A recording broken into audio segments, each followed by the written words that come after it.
Halo guys, selamat datang kembali di channel Bro YNA. Pada video kali ini, gue mau membahas spek minimum smartphone yang bisa dipakai untuk memainkan game If A Cause Mobile. Tapi sebelum kita menuju daftar spek minimum untuk game If A Cause, hal pertama yang bakal gue bahas adalah dari segi grafik terlebih dahulu. Karena grafik adalah salah satu elemen yang menentukan apakah game tersebut itu cukup lancar untuk dimainkan di sebuah smartphone atau tidak. Jadi mari kita bahas terlebih dahulu.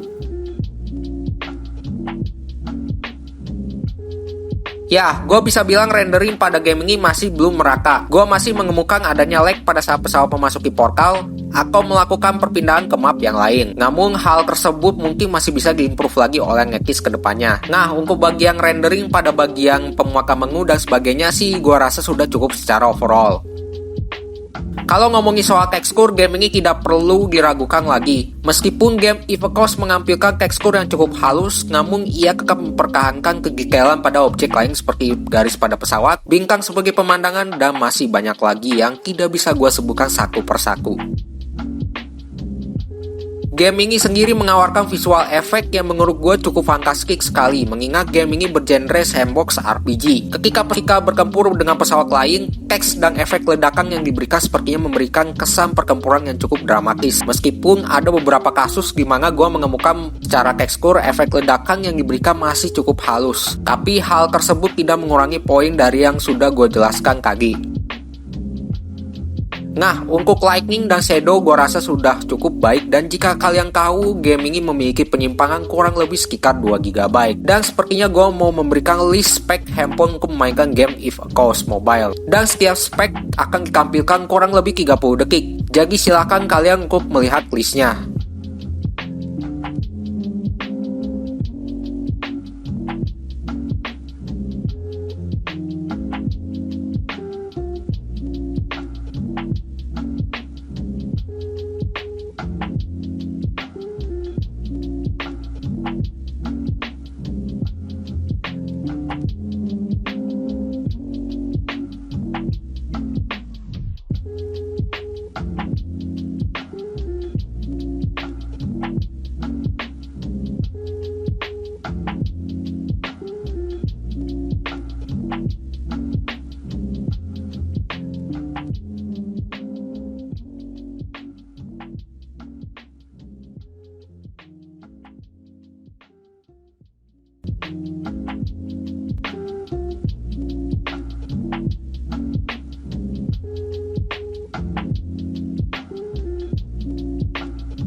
Oke, itulah tadi analisa sekaligus list spesifikasi minimum untuk memainkan game If A Coast Mobile. Jika kalian masih ada pertanyaan soal daftar spek di atas, kalian tulis saja di kolom komentar, dan pastinya jika kalian suka dengan video ini, silahkan like, share, dan subscribe agar kalian tidak ketinggalan info seputar game lainnya. Gue Bro YNA, sampai jumpa di video selanjutnya.